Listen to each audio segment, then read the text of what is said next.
Bonjour à tous, bienvenue dans Parlons Gestion. Ici, on parle de vos entreprises telles qu'elles sont, avec leurs réalités, leurs tensions, leurs chiffres, leurs besoins, mais aussi leurs décisions. Aujourd'hui, j'ai envie de commencer avec une phrase un peu directe. La voici, votre chiffre d'affaires vous ment. Voilà, c'est dit. Je m'explique. Vous pouvez annoncer fièrement, cette année, j'ai fait 30 millions. Vous voyez, c'est tendance sur les réseaux. J'ai fait tant de chiffre d'affaires, j'ai fait X millions. Voilà. Vous pouvez faire 100 millions à la fin du mois et être en tension pour payer les salaires. Vous pouvez vendre tous les jours et pourtant hésiter avant de lancer un nouvel investissement. Vous pouvez même recruter, ouvrir un nouveau point de vente, signer de nouveaux clients et vous sentir plus fragile qu'avant. Donc aujourd'hui, on va parler de ça, du chiffre d'affaires. Comment savoir si votre chiffre d'affaires vous rend réellement plus solide ou si vous avez simplement plus d'activité. Et à la fin, je vous donnerai des repères très simples pour vérifier où vous en êtes vraiment. Alors, le piège du chiffre d'affaires. Commençons par quelque chose de simple. Le chiffre d'affaires, c'est le total de ce que vous facturez. Point. C'est fini. Ça ne dit pas combien il vous reste.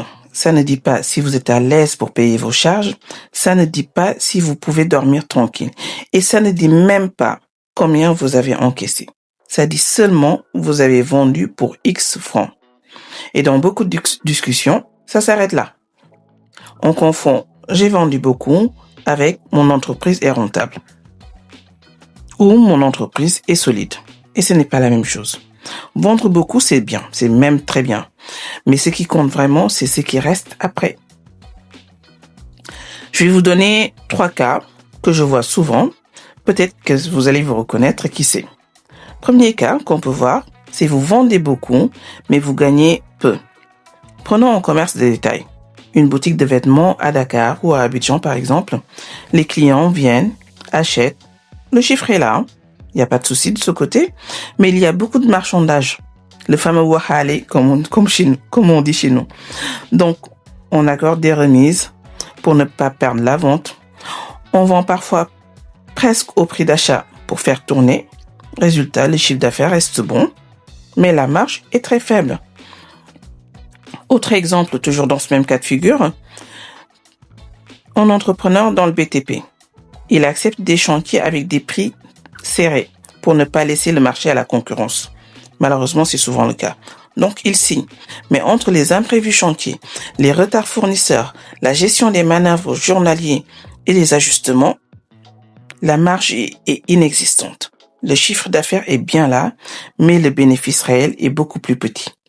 Donc, dans ces cas-là, il travaille beaucoup, il bouge beaucoup, mais l'entreprise ne s'enrichit pas vraiment. Bien au contraire. Deuxième cas de figure qu'on voit souvent aussi, c'est vous facturez, mais l'argent n'est pas là. Je m'explique. On va prendre l'exemple d'un traiteur qui travaille avec des entreprises. Il réalise et livre la prestation. Il paye les matières premières, il paye son équipe et l'entreprise cliente règle à 30 jours, parfois 40. Donc, pendant un mois, c'est lui qui finance tout. Donc, de sa propre poche. Autre exemple, un consultant qui travaille pour une grande société. Il facture à la fin de mois, paiement à 60 jours. Entre-temps, il paye son loyer, ses charges, son équipe. Sur le papier, il a un beau chiffre. C'est toujours pas le problème.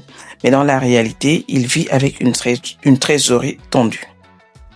Je vais vous donner un autre exemple dans toujours ce même cas de figure. Les fournisseurs de l'État ou des grandes structures. C'est des excellents contrats, rien à dire, mais les montants sont souvent très importants, mais les délais de paiement sont très longs.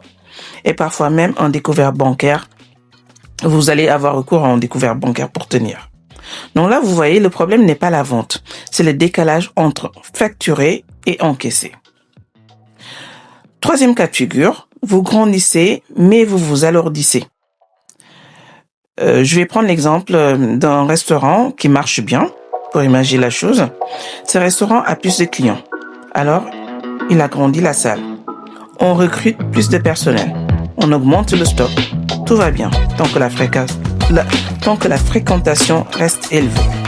Mais si un mois est plus calme, les charges fixes, loyer, salaire, elles ne baissent pas et ça peut faire très mal.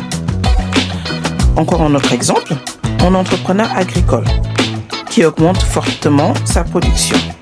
Il a investi dans du matériel, dans du personnel saisonnier, dans du stockage, mais si la récolte suivante est moins bonne ou que les prix baissent, la structure devient trop lourde et dangereuse. Vous voyez, dans ces trois cas-là, le problème n'est pas le chiffre d'affaires. Le chiffre d'affaires est bien là. Le problème, c'est ce qui se passe autour. La marge, le décalage de trésorerie, le poids des charges. C'est là que le chiffre d'affaires peut donner une illusion.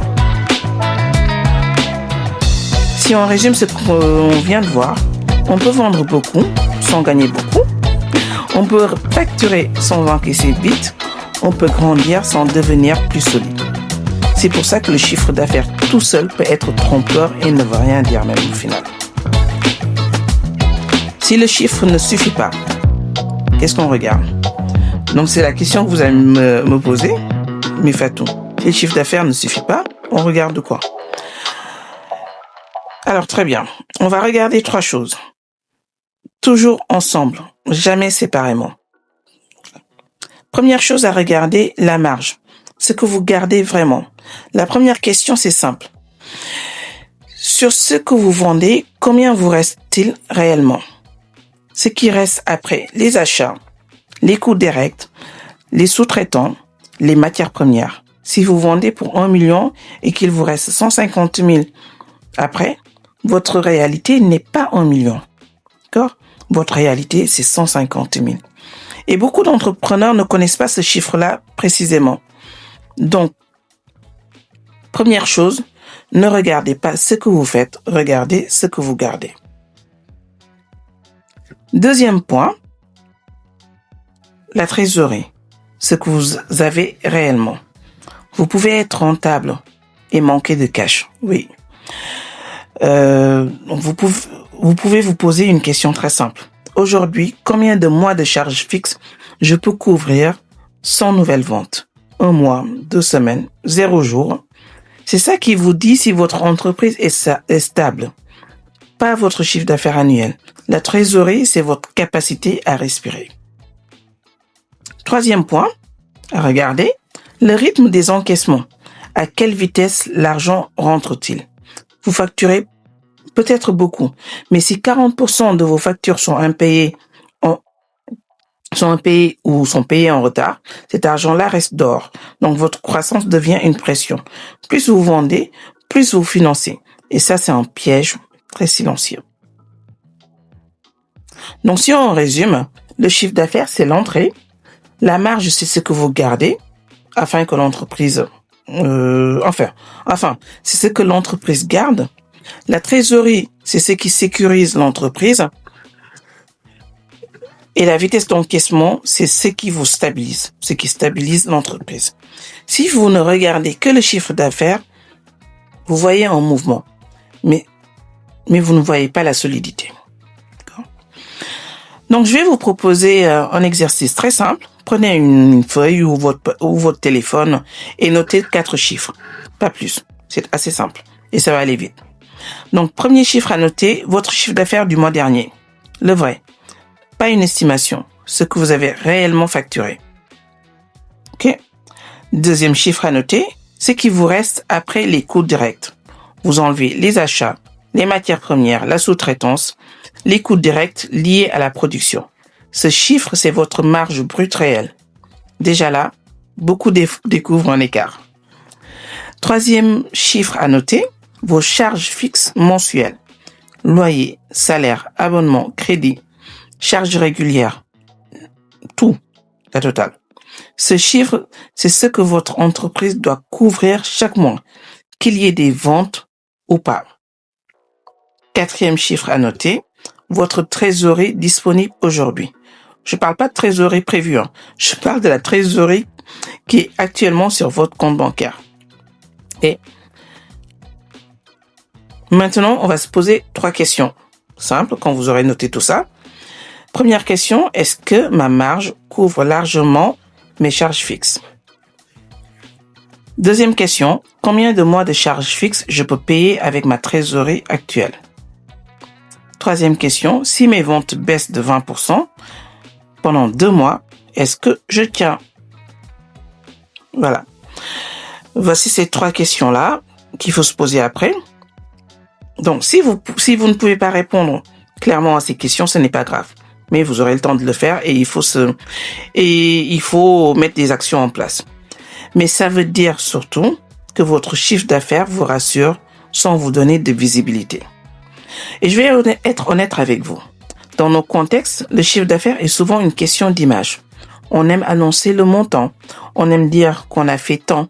On aime montrer qu'on grossit. Et je comprends. Mais il y a une différence entre impressionner et piloter. Un chiffre d'affaires élevé peut flatter l'ego. Une trésorerie stable rassure l'entrepreneur. Et les deux ne vont toujours pas ensemble.